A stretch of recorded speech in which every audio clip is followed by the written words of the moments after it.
Several months ago, the website CrowdSpring had started to gain some momentum, and they started a large PR campaign that was ending up getting articles in a lot of places. And they're using this argument that somehow they're not about spec work, that they are indeed simply about open source, like Flickr or any of those. Obviously, that's not the case. Flickr is about an open exchange of ideas. It's not commerce, as opposed to CrowdSpring, which is about commerce. So they seem to be skirting through some of the definitions that we had on our previous spec policy, which was pretty much just one paragraph. And it occurred to me that we needed to address this, that we had let the door be open too long for others to claim that what they were doing was not spec work, when indeed it was. And they would claim that it was a competition, or it was pro bono, or it was, whatever the term they came up with. So I asked a group of people that Brad had mentioned earlier to form a task force and to look into this, to do a lot of work going through the blogosphere, through the professional world, talking to many, many designers around the country and getting a sense of where this issue stood at this time and what we should do about it. So they came back to the board with their findings and their recommendations. The recommendations were basically, let's not change our policy. We need to maintain it and maintain a solid stance against spec work, which we do. But at the same time, we need to elaborate the definitions. We need to make clear what pro bono work means. We need to make clear what a competition is, so that someone else can't co-opt that wording and paint it to be something that it's not. So the policy as it stands right now on the website does those things. It maintains the same policy that we had before, but it simply adds to the layer of complexity in terms of the language. We also acknowledge the reality that in the end, every designer has the right to choose. We are an organization that is about education and inspiration and community. We're not a union, and we're not a guild. So we are not in the business of restricting trade. We cannot tell you how much to charge for a project. We can't tell you how to run your business. We can only give you the best information that we can in the most reliable sources and hope that you make the right decision and be aware of the risks if you don't. So that's the background story on that. I'm more than happy to answer any questions that anyone may have about this. Question. Actually, I need clarification. I'm Cheryl from Metro North. Hello. I'm not a designer. I'm a design strategist, which means positioning and all of that. I'm never asked to do spec, though if I was, I would say absolutely not. Largely because the AIGA, of which I'm a member, is not a supporter of it. Having reviewed the website, which I understand is a guideline around choice, I was a bit confused because it wasn't clear to me. And then after the presentation this morning, which was all about freedom and all about the $6 Twitter bird, I'm more confused than ever. So I think clarification would be really good. And I think more clear guidelines, because I think in an effort to be fair and to outline the complexity of the issue, it's become very confusing. So in terms of that, can you, I know it's difficult because you just said you're confused, but can you specify something that you find specifically confusing? Well, today was actually, and I apologize to Brad, but I was confused by the conversation around freedom, which went on for about 5 minutes or 10 minutes, and then the last slide was about, but we don't support spec work. So it was a whole conversation about why spec work is really au courant at the moment in various disciplines. In music, lots of free stuff is out there. Despite that, we don't really support free design.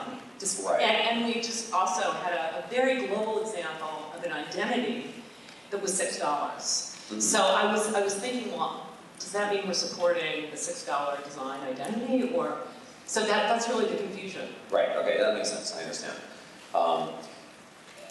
I think that Brad's presentation was primarily to paint the picture of the world as it is today, as opposed to when the spec work policy was originally written, which was probably 20 years ago, yeah. So I think that was basically to say, look, the world has changed dynamically, and if we hold on to the same simplified variation that we had, we're not evolving.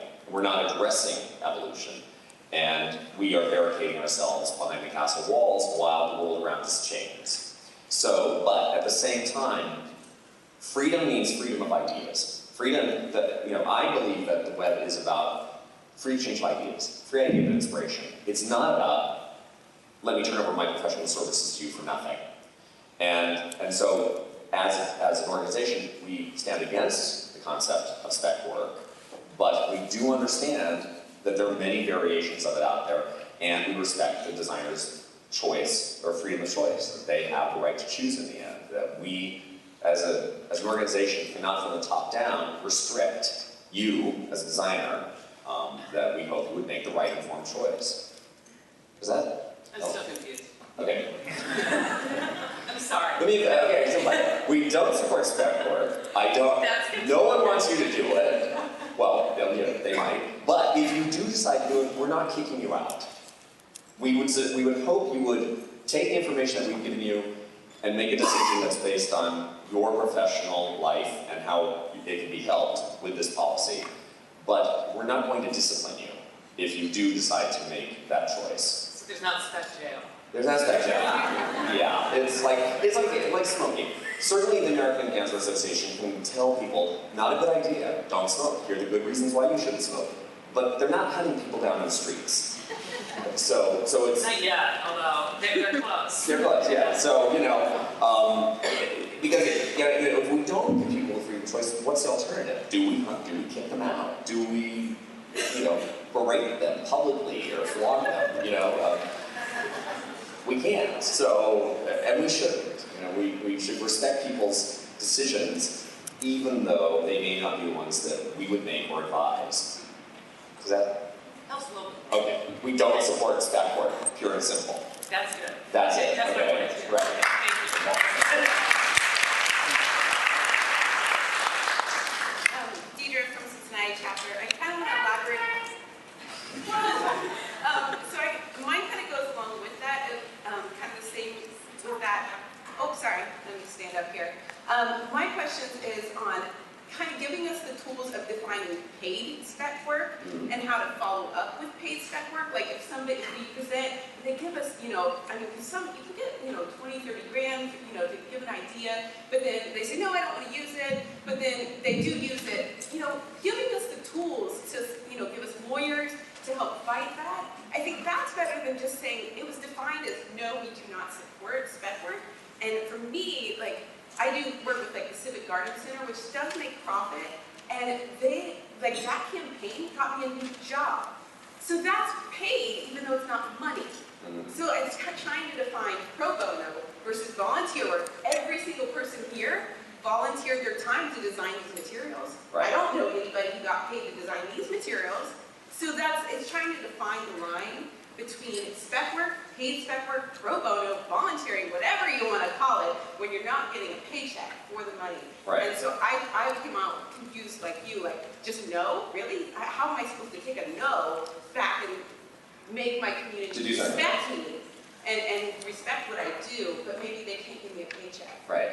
That is actually that's the heart and soul of the new policy. If online, there are clear definitions for each of those categories. Not so much paid spec work. I think that's a contractual issue that has other ramifications that delves into other issues. But definitely in terms of what is volunteerism? What is pro bono? What is competition? Those things are earmarked and made very clear. But we're also confused. I think it's kind of what, we read it, and I think if we don't have the tools to kind of help define, maybe case studies or something would help that. Because in the business caucus that we had, we talked about promoting as a competitive strategy that designers offer in AIGA. So I don't feel like I have the tools and knowledge, when somebody asks me to do something for free, how to either say or define, nope, I need paid for this one, or yeah, I think this could be a really great partnership. Right. I think that is a very good idea. I think that is I wish I thought of it myself. And I'll take credit for it later. Okay.